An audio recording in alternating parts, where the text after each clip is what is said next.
नमस्कार दोस्तों, मैं दिलीप कुमार। दोस्तों, बीएसएससी की शोषणकारी, अत्याचारी और तानाशाही रवैया के खिलाफ 15 नवंबर को पटना में एक बड़ा छात्र आंदोलन होने जा रहा है। इस आंदोलन की प्रमुख मांगें हैं फर्जी अभ्यर्थियों को बाहर किया जाए और बीएसएससी प्रथम इंटर स्तरीय बहाली की काउंसलिंग की तिथि जल्द घोषित की जाए और काउंसलिंग में सीट से 2 से ढाई गुना ज़्यादा अभ्यर्थियों को बुलाया जाए। चूँकि ये बहाली 7.5 साल पहले की है और इन 7.5 सालों में 53,000 से ज़्यादा परीक्षार्थियों ने काफ़ी दुख तकलीफ को झेला है, यातनाएं झेली है, काफ़ी कष्ट सहा है। तो इसलिए ये आवश्यक है कि इस बहाली में एक भी सीट खाली ना रहे और किसी भी तरह की फर्जीवाड़ा ना हो। इसीलिए बीएसएससी के सचिव अध्यक्ष महोदय से हम अपील कर रहे हैं, उनसे आग्रह कर रहे हैं कि किसी भी परिस्थिति में इस बहाली में एक भी फर्जी अभ्यर्थियों की एंट्री नहीं होनी चाहिए, किसी भी तरह से बैकडोर एंट्री नहीं होनी चाहिए, किसी भी तरह की फर्जीवाड़ा धांधली नहीं होनी चाहिए। और पटना हाईकोर्ट का जो आदेश था कि 2016 में जो दोबारा फॉर्म भराया गया था, तो पटना हाईकोर्ट के आदेश पे भराया गया था और पटना हाईकोर्ट ने जो आदेश दिया था उस आदेश का आप पालन कीजिए। और जिनकी उम्र समाप्त थी उनके लिए सिर्फ ये फॉर्म भरने का मौका दिया गया था। इनके अलावा जिन लोगों ने भी फॉर्म भरा है वो सभी लोग इस बहाली के लिए एक तरह से अयोग्य हैं और वैसे लोगों का सिलेक्शन आप खुद नहीं कर सकते हैं, क्योंकि ये पटना हाईकोर्ट का ही आदेश है। तो आप पटना हाईकोर्ट के आदेश के अगेंस्ट कुछ भी नहीं कर सकते हैं, क्योंकि फर्जीवाड़ा के चक्कर में ही 2017 में बीएसएससी के सचिव और अध्यक्ष जेल जा चुके हैं। तो उसकी पुनरावृत्ति आप नहीं करेंगे, मुझे इसकी पूरी उम्मीद है। लेकिन आप जो इन परीक्षार्थियों को दिन रात मानसिक रूप से प्रताड़ित कर रहे हैं, मानसिक रूप से प्रताड़ना दे रहे हैं, ये बहुत गलत है। आपको कम से कम एक नोटिस जारी करके स्पष्ट कर देना चाहिए था कि आप इस संबंध में क्या रवैया अपनाने वाले हैं। चूंकि 2014 की ये वैकेंसी है, 7.5 साल बीत चुका है और आप 53,000 स्टूडेंट्स के जिंदगी के साथ खिलवाड़ कर रहे हैं, उनके भविष्य के साथ खिलवाड़ कर रहे हैं। तो इसलिए आप जल्द से जल्द फर्जी अभ्यर्थियों को बाहर कीजिए और काउंसलिंग की तिथि जल्द घोषित कीजिए और काउंसलिंग में सीट से 2 से ढाई गुना ज़्यादा अभ्यर्थियों को बुलाइए, क्योंकि इन 7.5 सालों में ऐसे सैकड़ों हजारों अभ्यर्थी होंगे जो कहीं ना कहीं जॉब में भी चले गए होंगे। तो उन लोगों को अगर उससे अच्छा पद यहाँ नहीं मिलेगा तो वो लोग काउंसलिंग में भी नहीं आएंगे। और दूसरी तरफ जो 2016 वाले अयोग्य अभ्यर्थी हैं, जो जिनको आप किसी भी परिस्थिति में सिलेक्ट नहीं कर सकते हैं पटना हाईकोर्ट के आदेश के अनुसार, तो उन लोगों को भी आपको बाहर ही करना पड़ेगा। तो ऐसी परिस्थिति में काफ़ी सीटें खाली रह जाएगी। तो ऐसी नौबत ना आए, क्योंकि अगर एक भी सीट खाली रह जाती है और इधर जो परीक्षार्थी 7.5 साल से दुख तकलीफ झेल रहे हैं, नौकरी का इंतजार कर रहे हैं और इन लोगों को नौकरी नहीं मिलती है, ये लोग बेरोजगार रह जाते हैं, तो इन लोगों के साथ बहुत बड़ी नाइंसाफी होगी, बहुत बड़ा अन्याय होगा। तो इसीलिए एक भी सीट खाली नहीं रहनी चाहिए, इस बात का आप ख्याल रखिए और किसी भी तरह की फर्जीवाड़ा ना हो, इस बात का भी ध्यान रखिए।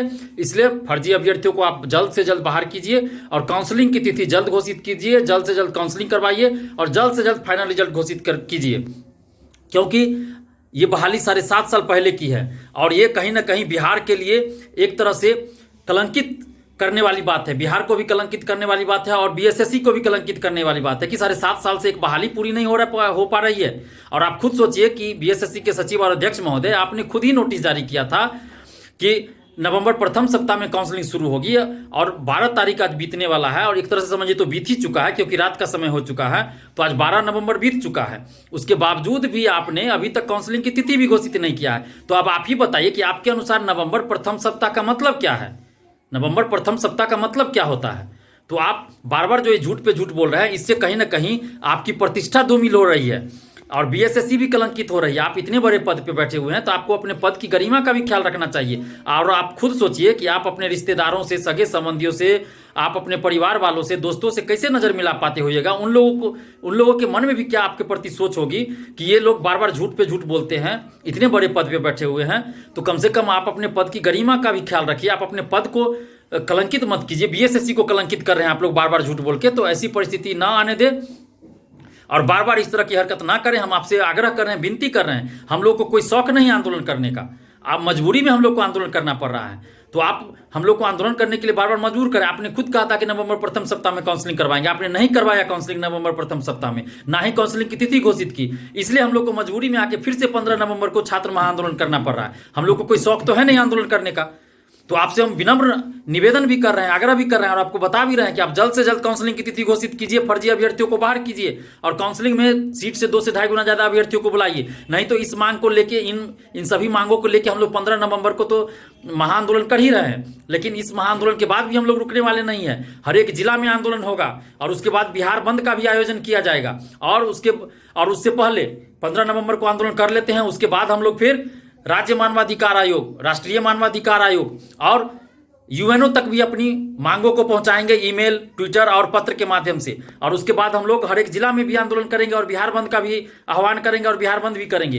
तो आप जल्द से जल्द काउंसलिंग की तिथि घोषित कीजिए, फर्जी अभ्यर्थियों को बाहर कीजिए, अन्यथा ये बहुत बड़ा उग्र छात्र आंदोलन का रूप ले लेगा बिहार में, जिसकी कल्पना आप नहीं कर सकते हैं। वैसा उग्र आंदोलन हो सकता है बिहार में, क्योंकि हम शांति प्रिय व्यक्ति हैं। हम हमेशा शांति प्रिय आंदोलन करते हैं, शांतिपूर्ण आंदोलन करते हैं, लोकतांत्रिक ढंग से आंदोलन करते हैं। लेकिन बिहार के परीक्षार्थी अब बहुत आक्रोशित हो चुके हैं और इनको रोक पाना हमारे बस में अब नहीं है। ये लोग बहुत आक्रोशित है। 7.5 साल से ये लोग दुख और तकलीफ को झेल रहे हैं। 7.5 साल से ये लोग धैर्य रखे हुए हैं, लेकिन अब इनके धैर्य की सीमा समाप्त हो चुकी है और ये लोग अब कुछ भी करने को तैयार हैं।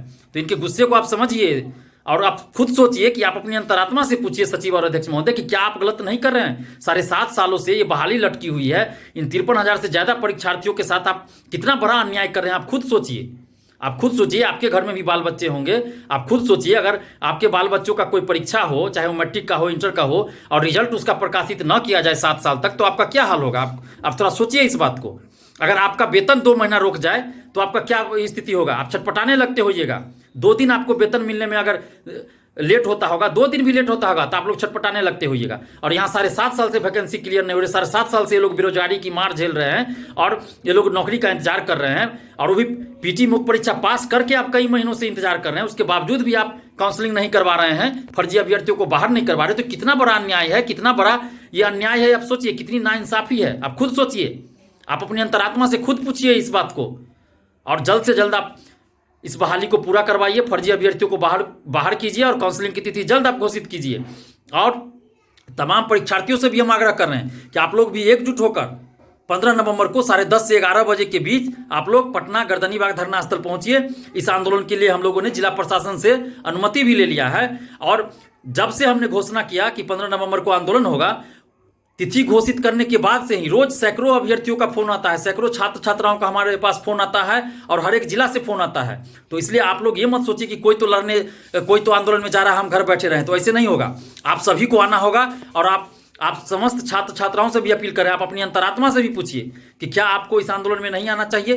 क्या 7.5 साल से ये बहाली पूरी नहीं हुई है, तो आपको इस बहाली को जल्द पूरी करवाने के लिए और फर्जी अभ्यर्थियों को बाहर करवाने के लिए आपको एक दिन समय नहीं देना चाहिए, एक दिन आंदोलन में नहीं आना चाहिए। आप परीक्षा देने के लिए 400-500 किलोमीटर दूर चले जाते हैं, तो क्या आप इस परीक्षा को पूरा करवाने के लिए आप एक दिन आंदोलन में नहीं आ सकते हैं, वो भी राजधानी पटना में 2 घंटा के लिए आप नहीं आ सकते हैं। आप अपनी अंतरात्मा से पूछिए, आप अपनी अंतरात्मा से पूछिए कि क्या आपको अपने हक और अधिकार के लिए नहीं लड़ना चाहिए, क्या अन्याय और शोषण के खिलाफ आपको नहीं लड़ना चाहिए। अगर आपकी अंतरात्मा कहती है कि आपको नहीं लड़ना चाहिए, तो आप आंदोलन में मत आइए। लेकिन अगर आपकी अंतरात्मा कहती है कि आपको अन्याय और शोषण के खिलाफ लड़ना चाहिए, आपको अपने हक और अधिकार के लिए लड़ना चाहिए, आपको इस बहाली को जल्द पूरा करवाने के लिए लड़ना चाहिए, तो आप 15 नवंबर को जरूर आइए।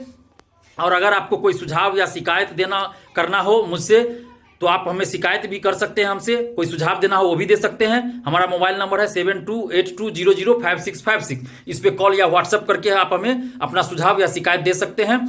और 15 नवंबर को आप हर हाल में आइए, चाहे आप शिक्षक अभ्यर्थी हो, टीईटी एसटीईटी शिक्षक अभ्यर्थी हो, चाहे दरोगा अभ्यर्थी हो, सिपाही अभ्यर्थी हो, बीपीएससी के अभ्यर्थी हो, बीएसएससी अभ्यर्थी हो, या फिर रेलवे अभ्यर्थी हो। आप देखिए हर बहाली में धांधली हो रही है, लेट लतीफी हो रही है। दरोगा बहाली, सिपाही बहाली में खुलेआम धांधली होती है, गुंडागर्दी होती है। सिपाही बहाली का देखिए 7-8 महीना बाद भी पीटी का रिजल्ट नहीं आ रहा है। रेलवे का देखिए एनटीपीसी का रिजल्ट नहीं आ रहा है। ग्रुप डी का परीक्षा का तिथि घोषित नहीं हो रहा है अभी तक।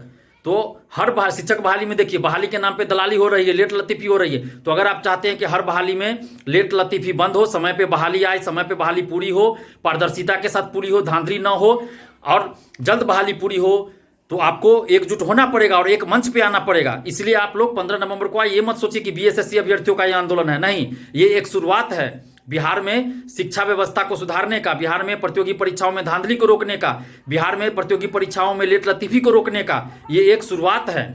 और एक प्लेटफॉर्म पे आप सभी आइए और एक साथ मिलकर आवाज उठाइए। अलग अलग आप लड़िएगा तो सरकार और आयोग से नहीं जीत पाइएगा। इसलिए एक साथ मिलकर एक जिस दिन आवाज उठा दीजिएगा उस दिन कोई भी बहाली में धांधली नहीं होगी, कोई भी बहाली लेट लतीफी नहीं होगी। इस बात को ख्याल रखिए। और आप तमाम परीक्षार्थियों से, छात्र छात्राओं से हम पुनः आग्रह कर रहे हैं कि आप लोग 15 नवंबर को 10:30 से 11 बजे के बीच पटना के गर्दनी बाग धरना स्थल पर जरूर आइए और एक साथ एकजुट होकर मिलकर आवाज उठाइए, ताकि इस अन्याय और शोषण के खिलाफ आप जब मिलकर आवाज उठाएंगे तो सरकार और आयोग को सोचना पड़ेगा और जल्द से जल्द ये बहाली भी पूरी होगी। और आगे जो बहाली आने वाली है बीएसएससी सीजीएल 3 सचिवालय सहायक द्वितीय इंटर स्तरीय बहाली, तो ये बहाली भी अगर आ भी जाती है, मान लीजिए जब भी आज न कल तो आना है, चाहे 2 महीना में आए, 3 महीना में आए, 5 महीना में आना तो है ही, तो ये बहाली भी 1 साल में पूरी हो जाएगी, इसकी कोई गारंटी नहीं है। ये बहाली भी इसी तरह से लेट लतीफी 4 साल, 5 साल, 7 साल चली जाएगी। तो इसलिए जरूरी है कि मिलकर अभी से प्रयास करना, ताकि आगे आने वाली बहाली भी समय पर पूरा हो और समय पर बहाली आए। तो इसलिए अभी एक साथ आइए, मिलकर लड़िए, चाहे आप शिक्षक अभ्यर्थी हो, सिपाही भर्ती के अभ्यर्थी हो, दरोगा अभ्यर्थी हो, बीएसएससी हो या बीपीएससी के हो। हर परीक्षार्थी को, हर छात्र छात्राओं को मिलकर आवाज उठाना होगा, एकजुट होकर आवाज उठाना होगा और सभी परीक्षार्थियों से